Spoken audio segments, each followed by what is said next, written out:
So hello everyone, मेरा नाम ब्रिजेश मौर्य है और आपका स्वागत है टॉपिक इंग्लिश चैनल पे।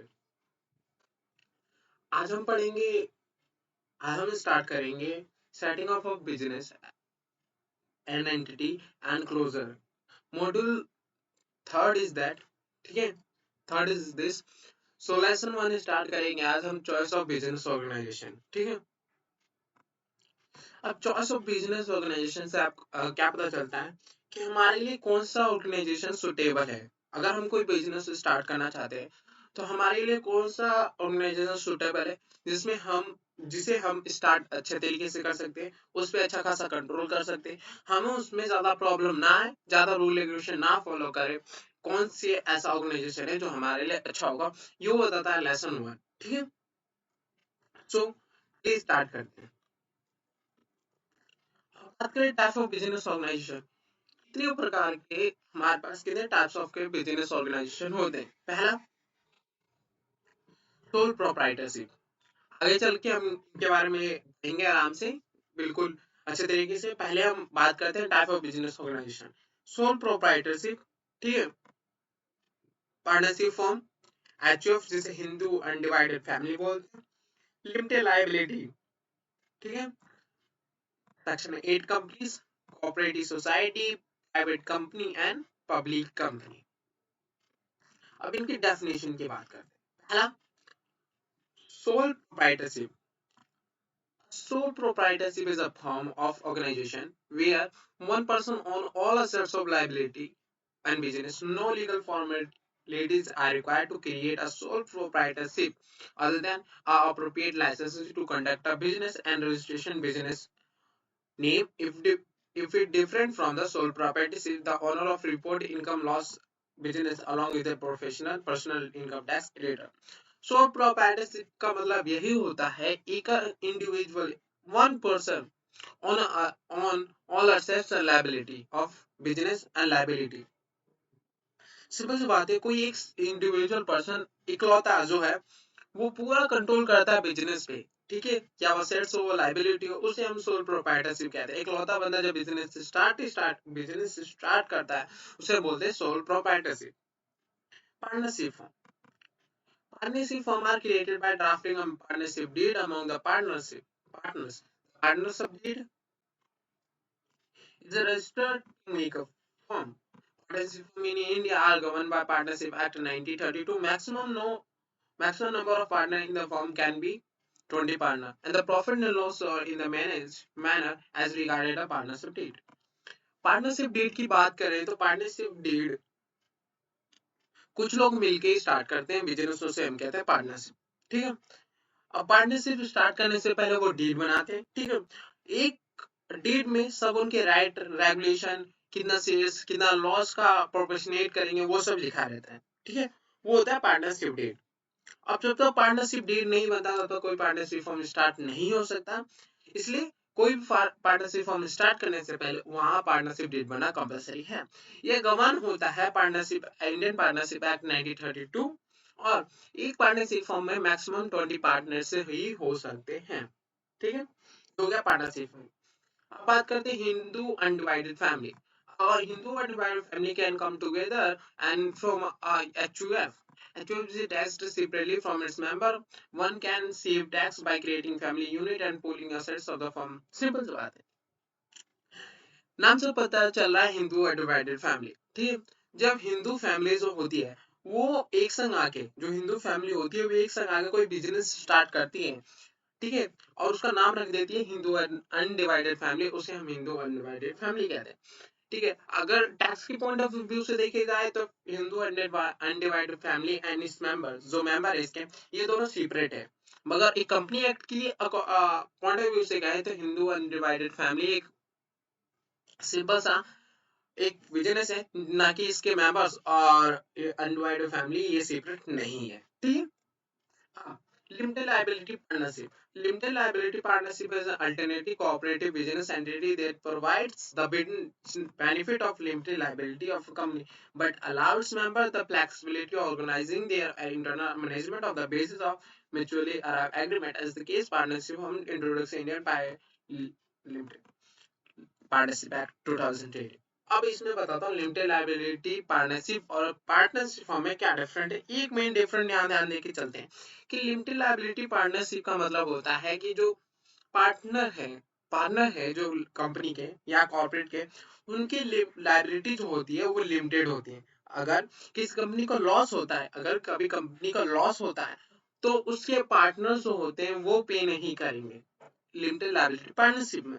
अगर बात करते हैं पार्टनरशिप फर्म की, केवल पार्टनरशिप फर्म में अगर लॉस होता है तो फर्म पे करेगी करेगी। अगर ज्यादा पेनल्टी है तो उसके डायरेक्टर भी सॉरी उसके पार्टनर भी पे करेंगे उस लाइबिलिटी को। ये होती है बस। क्या होता है पार्टनरशिप में जो लाइबिलिटी होती है वो पार्टनर लिमिटेड होती है, और जो लिमिटेड लाइबिलिटी पार्टनरशिप होती है उसमें लाइबिलिटी लिमिटेड होती है पार्टनर की। गवर्न किससे करा जाता है पार्टनरशिप फॉर्म?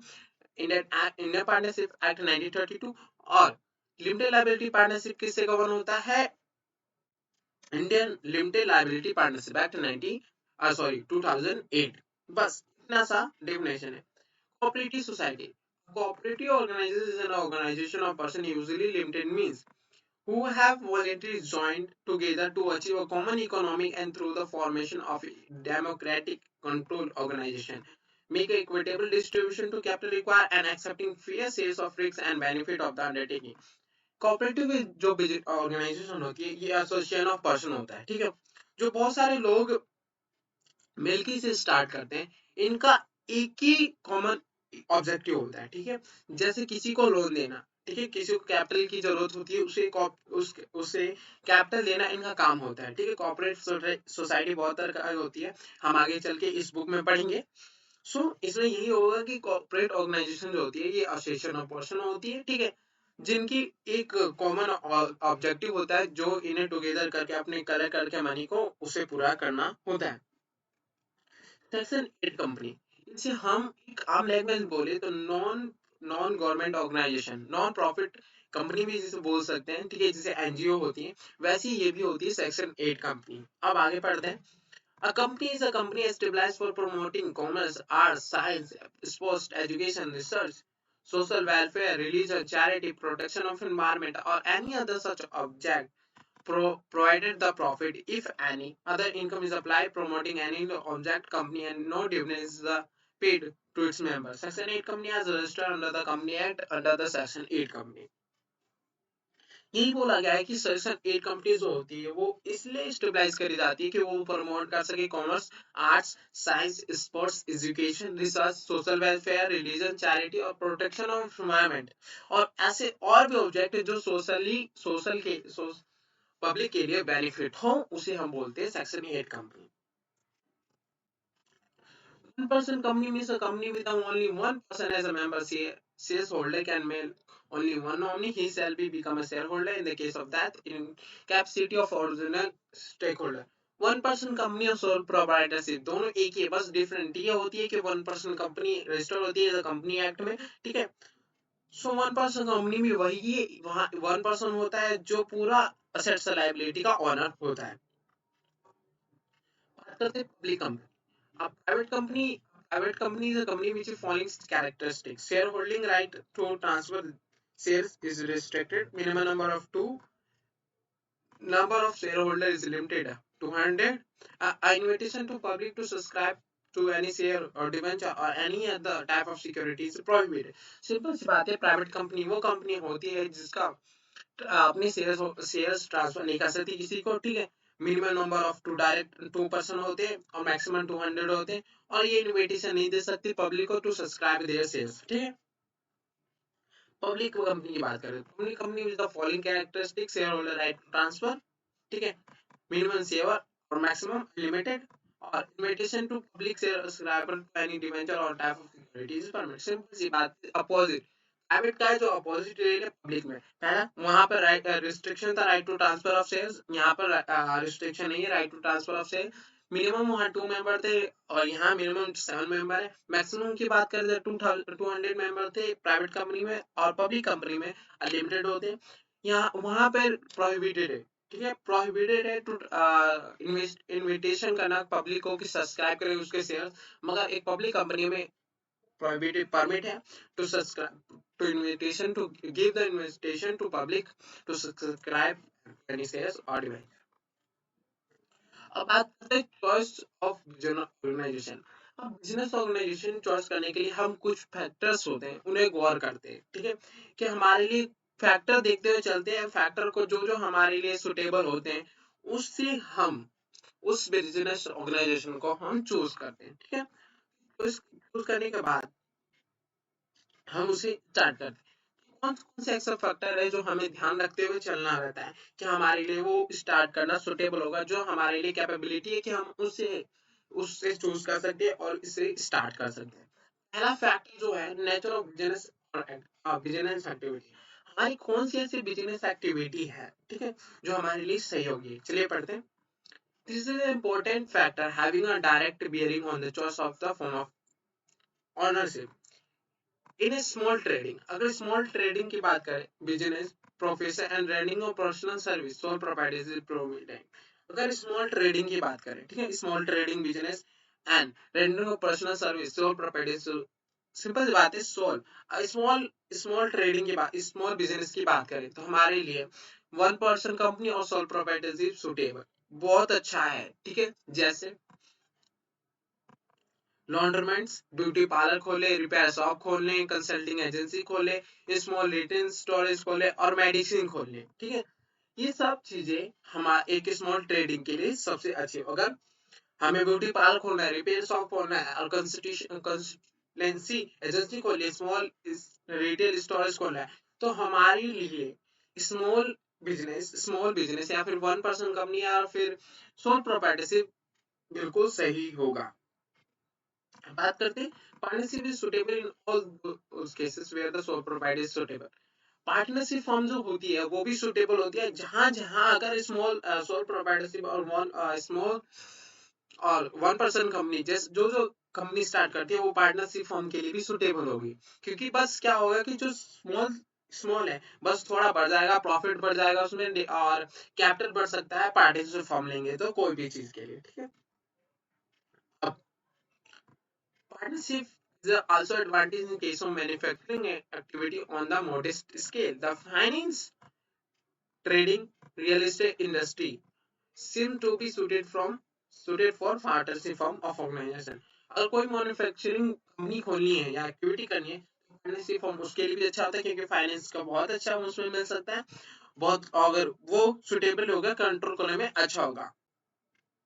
बात करते हैं similarly business line such as the carrying on large trade store, multiple shop, super bazaar, engineering industry activity which are high capital working capital requirement as software industry activity are genuine in form of company। कोई भी अगर large scale में chain store खोलना चाहता है, multiple shop खोलना चाहता है, बिग बाजार खोलना चाहता है, सुपर बाजार खोलना चाहता है, जिसमें बहुत सारी कैपिटल की रिक्वायरमेंट होती है, ठीक है, फिर बहुत चीजें होती हैं, एम्प्लॉय की जरूरत होती है, उसके लिए हमें company is a suitable form of company is a बिल्कुल सही होता है। कंपनी स्टार्ट करे तो बिल्कुल सही होगा, ठीक है। अब बात करते हैं scale of operation. Ministry of Micro, Small and Medium Enterprise notification 26th June 2020 after his notification enterprise shall be classified as a micro, small and medium enterprise based on following criteria। कौन कौन से कौन कौन जो micro small and medium enterprise है कैसे कहा जाएगा कि वो माइक्रो स्मॉल और मीडियम एंटरप्राइज है, वो फॉलोइंग क्राइटेरिया दे रखा है। अगर माइक्रो एंटरप्राइज की बात करें तो उनका जो इन्वेस्टमेंट होता है इन प्लांट एंड मशीनरी में और equality does not exceed 1 crore rupees और टर्नओवर जो है वो 5 करोड़ से ज्यादा नहीं होना चाहिए। अगर माइक्रो एंटरप्राइज जो है उसकी जो इन्वेस्टमेंट करके उन्हें प्लांट मशीनरी में वो 1 करोड़ से ज्यादा नहीं होनी चाहिए और जो टर्नओवर है वो 5 करोड़ से ज्यादा नहीं होनी चाहिए। अगर स्मॉल एंटरप्राइज की बात करें तो जो इन्वेस्टमेंट कर रखा है प्लांट एंड मशीनरी में वो 10 करोड़ से ज्यादा नहीं होने चाहिए और जो टर्नओवर है वो 50 करोड़ से ज्यादा नहीं होनी चाहिए। मीडियम एंटरप्राइज की बात करें तो where investment in plant and machinery does not exceed 50 crore rupees और turnover does not exceed 250 crore rupees.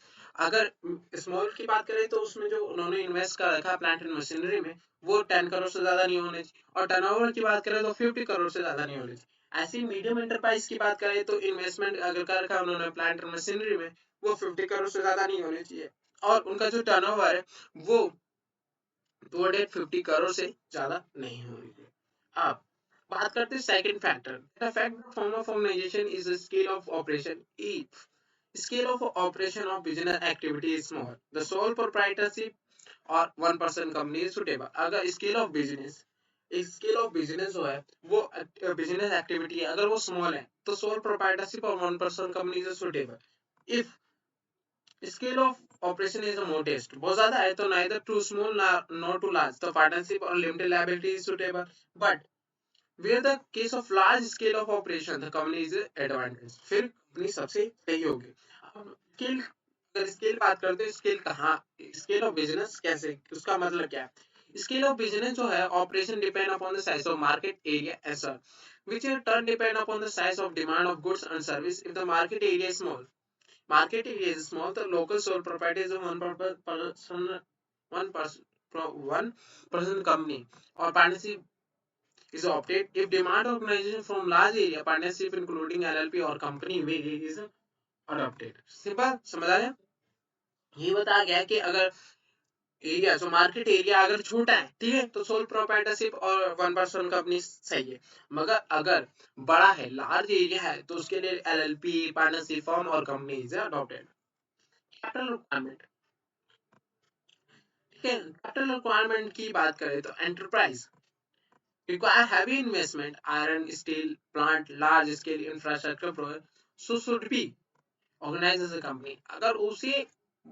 अगर उसने आयरन स्टील प्लांट जैसे बहुत बड़े बड़े पैमाने पर उसने अपना बिजनेस स्टार्ट कर रखा है, तो उसे कंपनी की तरह ही काम करना चाहिए। उससे क्या होगा कि उसे हैवी इन्वेस्टमेंट मिल जाएगा, वो इन्विटेशन कर सकते हैं पब्लिक को, सब्सक्राइब शेयर्स, लोन ले सकती है, अच्छा ज्यादा लोन ले सकती है, ये सब कर सकते हैं, तो कंपनी के लिए सही रहेगा।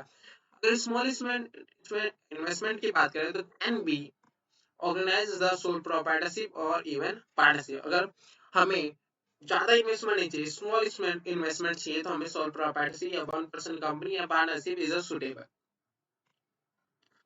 difficult for the managerial ability is it difficult for sole proprietors who have expertise in a whole of area of business।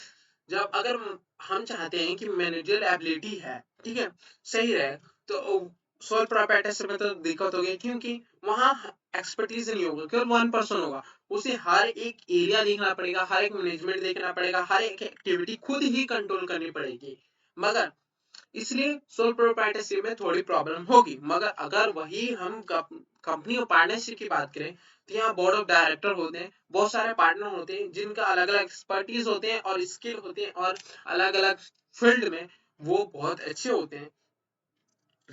इससे क्या होगा, डिसीजन मेकिंग और डिसीजन बनाने में और एक्टिविटी को कंट्रोल करने में बहुत अच्छा होगा, उसे कहते हैं manager ability. Degree of control and management, sole proprietorship and one person company, ownership, management and control as completely fused, and therefore an entrepreneur has a complete control over his business। अगर sole proprietorship की बात करें और one person company की बात करें तो केवल सिंगल मेंबर है, ठीक है, ऑनरशिप, मैनेजमेंट एंड कंट्रोल पूरा का पूरा उसका होता है। वो किसी से पूछने नहीं जाएगा कि हाँ ये एक्टिविटी हम स्टार्ट करते हैं, ये प्रोडक्ट बना सकते हैं, ये वर्क कर सकते हैं, उसका पूरा कंट्रोल खुद का होगा और वो पूरा का पूरा कंट्रोल खुद ही करेगा। इसलिए सोल प्रोप्राइटरशिप पार्टनरशिप अगर चाहते हैं कि वो खुद पूरा कंट्रोल करे तो sole proprietorship one person company सही होगी। अगर पार्टनरशिप और कंपनी की बात करें हम, ठीक है, तो पार्टनरशिप कंपनी की बात करें तो मैनेजमेंट जो होता है, ठीक है, पार्टनरशिप में अगर कोई चाहता है कि हम ऐसा खोले कि बहुत सारे एक्सपर्टीज हो जिन्हें जिनसे हमारी रिस्पॉन्सिबिलिटी सही तरीके से बढ़ जाए, ड्यूटी सही तरीके से बढ़ जाए और वर्क सही तरीके से हो, तो पार्टनरशिप सही होगा, क्योंकि बहुत सारे एक्सपर्टीज होते हैं। और कोई कंपनी खोलता है तो उसके बोर्ड ऑफ डायरेक्टर कंट्रोल करते हैं मैनेजमेंट को, बिजनेस को, एडमिनिस्ट्रेटर को, कि पूरा का पूरा कंपनी जो होता है वो बोर्ड ऑफ डायरेक्टर ही कंट्रोल करते हैं। अब बात करते हैं degree of risk and liability. अगर smaller the size of business, smaller the amount. अगर जितना छोटा, इसमें जिसका मतलब है जितना छोटा हमारा बिजनेस होगा उतना ही रिस्क होगा, वो कम होगा। अगर Sole proprietorship business carries small amount of risk with compared to partnership or company. However, sole proprietorship personally liable for all data of company, extent of the partnership are individually and jointly responsible for liability. अब इसमें degree of friction liability में क्या है, अगर small small company बात जैसे one soul proprietorship और one person company की बात करें तो उसमें सारी लाइबिलिटी का लायबल कौन होगा, प्रोप्राइटरशिप वन पर्सन होगा, ठीक है। मगर पार्टनरशिप की बात करें तो जॉइंटली सबको अपने प्रोफेशनेट हिसाब से अपने अपने लायबल होंगे। मगर कंपनी की बात करें तो कंपनी और एलपी में खुद कंपनी लायबल होगी, ना कि उसके मेंबर्स, ना कि उसके शेयर होल्डर लायबल होंगे लायबिलिटी ऑफ कंपनी के। एबिलिटी स्टेबिलिटी बिजनेस में यही बोला गया है कि सोल प्रोप्राइटरशिप, जैसे सोल प्रोप्राइटरशिप है उसमें अगर किसी की डेथ, अगर ऑनर की डेथ हो जाती है तो कोई नहीं संभाल पाएगा, कंपनी बंद हो सकती है, ठीक है। ज्यादा क्या होगा, वन पर्सन कंपनी में नॉमिनी के पास चले जाएगा, नॉमिनी की डेथ हो जाती है तो सिंपल सी बात है, नॉमिनी नहीं चलाना चाहता तो कंपनी रुक जाएगी। मगर पार्टनरशिप में ये होता है कि अगर जब तक पूरे मेंबर नहीं चाहते कि उस पार्टनरशिप को बंद करना है तो बंद नहीं करी जा सकती। अगर एक पार्टनरशिप की डेथ हो जाती है तब भी पार्टनरशिप फॉर्म चलता रहेगा। कंपनी की बात करते हैं, स्टेबिलिटी ऑफ बिजनेस में कंपनी सबसे अच्छी होती है। अगर कंपनी में किसी की भी डेथ होती है, ठीक है, या मेंबर हो या शेयर होल्डर हो या डायरेक्टर हो, तो कंपनी पे कोई फर्क नहीं पड़ता, कंपनी वैसी ही चलती रहेगी। तो अगर हम चाहते हैं कि हमने जो बिजनेस स्टार्ट करा या ऑर्गेनाइजेशन स्टार्ट करा वो चलती रहे, किसी की डेथ होने से कोई फर्क ना पड़े, तो हमारे लिए कंपनी सुटेबल बहुत अच्छी होती है। Flexibility of administrator. Internal function of sole proprietor business for is very simple, and therefore any changes in administrator can be affected with the at least inconvenience and loss. बात करते हैं flexibility of administrator की। अगर sole proprietorship की बात करें तो simple सी बात है, एक ओनर है, एक पर्सन है, वो पूरा का पूरा कंट्रोल करेगा, कोई भी चेंजेस कर सकता है, कोई भी नए प्रोडक्ट बना सकता है, उसे किसी से कन्वीनियंस करने की जरूरत नहीं है। मगर अब यही बात करें हम कंपनी और पार्टनरशिप फॉर्म में, तो हमें कोई भी डिसीजन लेने से पहले उसे बोर्ड ऑफ डायरेक्टर से, annual general meeting, share holders उसे पास करवाना पड़ता है, जिससे क्या होता है कि थोड़ी ना थोड़ी इशू आ जाती है। मगर सोल प्रोप्राइटरशिप में कोई इशू नहीं आती, बड़े अच्छे से हम कोई भी डिसीजन ले सकते हैं, कोई भी चेंजेस कर सकते हैं। ये होता है flexibility of administration. Division of profit. Sole proprietorship की बात करें तो जैसे अगर लायबिलिटी का सिंपल सी बात है, सोल प्रोप्राइटरशिप में अगर सारी लाइबिलिटीज अब खुद एक सिंगल बंदा पे कर रहा है तो सिंपल सी बात है, प्रॉफिट भी पूरा का पूरा वही लेगा। पार्टनरशिप की बात करें, अगर लॉस का जो आपस में बढ़ रहा है, पार्टनरशिप में आपस में लॉस बढ़ रहा है तो प्रॉफिट भी आपस में बढ़ता है। कंपनी में बात करें तो कंपनी में लॉस तो भैया कंपनी ही देती है, मगर डिवीजन ऑफ प्रॉफिट की बात करें तो आपस में शेयर होल्डर या मेंबर्स को बांट दिया जाता है। Cost and procedure and government regulation, इसमें बात करें तो सोल प्रोप्राइटरशिप जो होती है उसमें कुछ बस लाइसेंस लेना पड़ता है। और सबसे चीपेस्ट होता है, ज्यादा स्टार्ट करने में कोई प्रॉब्लम नहीं होती, कम पैसे में स्टार्ट कर सकते हैं, प्रोसीजर हमारा ज्यादा नहीं होता और रूल एंड रेगुलेशन बहुत कम होता है। पार्टनरशिप में बात करें तो थोड़ा सा ज्यादा ले ले, बड़ी कंपनी हो जाती है, ठीक है, फिर इनिशिएटिव करने में ज्यादा होता है, कॉस्ट हमारे ज्यादा लगता है, प्रोसीजर थोड़ा बड़ा हो जाता है, ठीक है, क्योंकि इसे partnership act, Indian partnership act 1932 में रजिस्ट्रेशन करवाना, आपकी मर्जी से करवाया, नहीं तो नहीं करवाना होता है। गवर्नमेंट रेगुलेशन थोड़े और बढ़ जाते हैं। मगर बात करें कि कंपनी की, तो कंपनी स्टार्ट करने में हमें कॉस्ट भी ज्यादा लगता है, प्रोसीजर भी बहुत बड़ी हो जाती है, कंपनी एक्ट के अकॉर्डिंग रूल रेगुलेशन लॉज बहुत सारे फॉलो करने पड़ जाते हैं, ठीक है। तो इसीलिए अगर हम चाहते हैं कि हमें थोड़े पैसे में हम एक कंपनी स्टार्ट कर दे, तो हमारा ऑर्गेनाइजेशन स्टार्ट कर दे, तो हमारे लिए सोल प्रोप्राइटरशिप ज्यादा होगा। अगर हम चाहते हैं, अगर हमारे पास पैसा ज्यादा है तो हम उसे कंपनी सही तरीके से स्टार्ट कर सकते हैं और प्रोसीजर फॉलो करना है तो हमें बहुत लोगों को अपॉइंट करना पड़ेगा, तभी हमारे लिए कंपनी सही होगी। सिंप्लीफिकेशन की बात करते हैं। And form of business or tax implementation play an important role in a smaller entity such as a sole prop partnership. Tax liability depend on the extent of profit. However, liability or another limited compare the LLP. A limited liability is a limited value they have the purchase. In a case of company or LLP tax could be higher. बात करते हैं तो इसमें tax implication में sole proprietorship पे one person company और LLP है, sorry partnership form है तो इनका जैसे जैसे प्रॉफिट होता है वैसे वैसे इन्हें पे करना पड़ता है टैक्स की। मगर इसी की बात करें कंपनी और एलएलपी की, तो इसमें जो टैक्स लायबिलिटी है वो पार्टनरशिप फॉर्म सोल प्रोप्राइटरशिप से ज्यादा होती है। ठीक है? अब इसमें ट्रांसफरेबिलिटी ऑफ ओनरशिप, तो प्रोप्राइटरशिप में 1% कंपनी है तो सिंपल बात है नहीं ट्रांसफर कर सकते, पार्टनरशिप फॉर्म में कर सकते हैं। और कंपनी में सिंपल बात है उसमें तो आराम से ही हम किसी को भी ट्रांसफर कर सकते हैं। बस ये था, कंक्लूजन दे रखा है, ये आप अपने आप पढ़ सकते हैं। बात करते हैं company choice of business organization startup. अगर इस स्टार्टअप की बात करें, स्टार्टअप की बात करें तो कौन सा हमारे लिए बिजनेस ऑर्गेनाइजेशन हमारे लिए सही होगा। Feature of private limited company, इसमें फीचर दे रखे हैं जिससे हमें पता चलता है कि कौन कौन से फीचर आप एक्सेप्ट कर सकते हैं। ठीक है, जिससे हमारे लिए सुटेबल हो जाएगा कोई भी चॉइस करने में बिजनेस ऑर्गेनाइजेशन। ठीक है, तो पहला feature of private limited company, for a business raising fund, हमारे लिए for a fast growing business that require the funding from venture capital need to register as a private limited company. बात करते हैं हमारे प्राइवेट लिमिटेड कंपनी की, तो हमें अगर फंड चाहिए तो वेंचर कैपिटलिस्ट दे सकते हैं। ठीक है, मगर क्या होना चाहिए, प्राइवेट लिमिटेड कंपनी रजिस्टर होनी चाहिए तभी हमें मिल सकता है। अगर बात करें लिमिटेड लायबिलिटी, उसमें सेकंड फीचर क्या है, लिमिटेड लायबिलिटी। जो लिमिटेड लायबिलिटी है पार्टनरशिप फॉर्म की, सॉरी प्राइवेट कंपनी की, often need to borrow money in structured general partnership form of personally liable for all debt. If cannot repay the business, the partnership would be have to share personal position to do. In a private company, only amount invested in the starting of business would be lost. The direct personal property would be saved. Simple सी बात है कि ये बताया गया partnership में limited liability जो होती है, जितना इन्वेस्ट करा उतना ही जाएगा और किसी के पैसे नहीं जाएगा, डायरेक्टर की कोई पर्सनल प्रॉपर्टी नहीं जाएगी, कंपनी को ही पे करनी पड़ेगी जितना लॉस होगा। Startup cost, fee for the filling spice MOA EOA has been reduced to zero for the purpose of company where the authorized capital is up to 50 lakh in case of company having share capital, or whether the number of members are up to 20 in case of company not having share capital.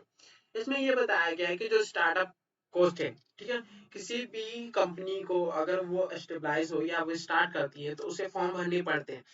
Form भरने के लिए अगर उनके authorise capital 50 lakh rupees हो और जो member हैं वो 20 मेंबर से ज्यादा ना हो, ठीक है, तो उन्हें जो फाइलिंग फी है वो जीरो होगी। ठीक है, पार्टनरशिप लिमिटेड कंपनी में require the greater compliance in exchange for the convenience of easily accommodating funding, the private company setup need to meet the compliance under company act। अगर कोई भी प्राइवेट कंपनी फंड रेज करती है, ठीक है, तो उसे कंप्लायंस करना पड़ेगा, कंपनी एक्ट का फॉर्म भरना पड़ेगा, रजिस्ट्रार ऑफ कंपनी का आईटी रिटर्न भरनी पड़ेगी, टैक्स अथॉरिटी को बहुत सारे कंप्लायंस फॉलो करने पड़ेंगे अकॉर्डिंग टू कंपनी एक्ट 2013।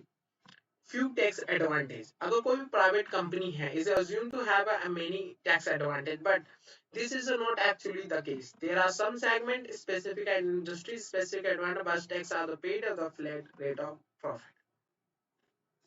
अब बात करें तो लिमिटेड लायबिलिटी, कुछ ऐसे फीचर बताते हैं लिमिटेड लायबिलिटी के। ठीक है, feature limited liability, startup cost cheaper than starting a private company with a government fee 500 approximate, no paid up capital and low compliance cost।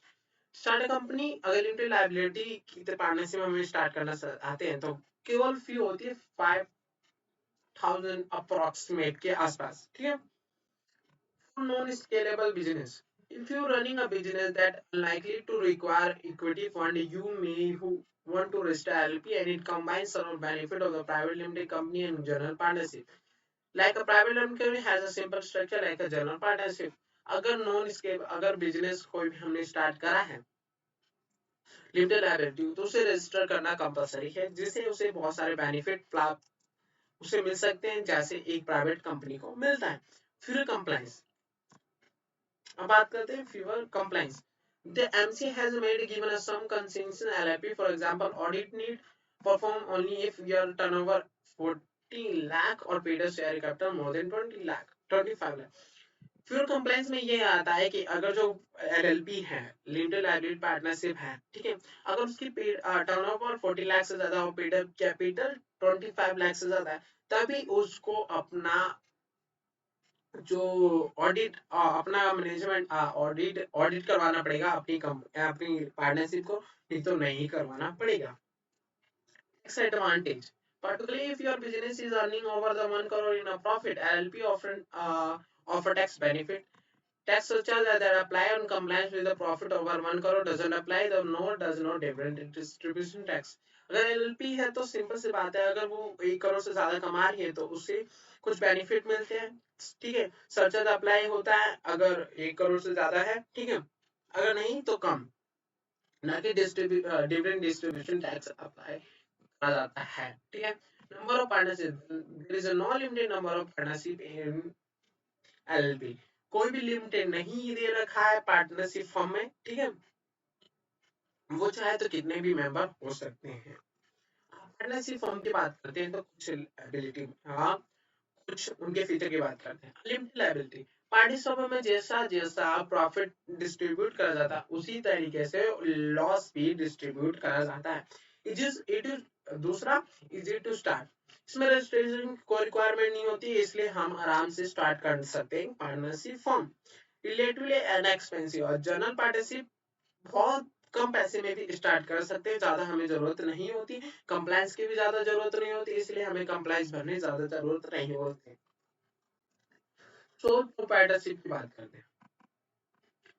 चलो, सोल प्रोप्राइटरशिप लिमिटेड लायबिलिटी होता है, क्योंकि एक बंदा है तो जैसे जैसे उसकी प्रॉफिट भी होगी तो वही सारे सारे लायबिलिटी के लिए भी लायबल होगा। Just start, no separate registration और procedure, no separate registration procedure for proprietorship. 1% company भी ऐसी है। सो हमारा चैप्टर यहीं खत्म होता है। अगर आपको वीडियो पसंद आई हो तो प्लीज इसे लाइक जरूर करना और चैनल को सब्सक्राइब करना ना भूलें।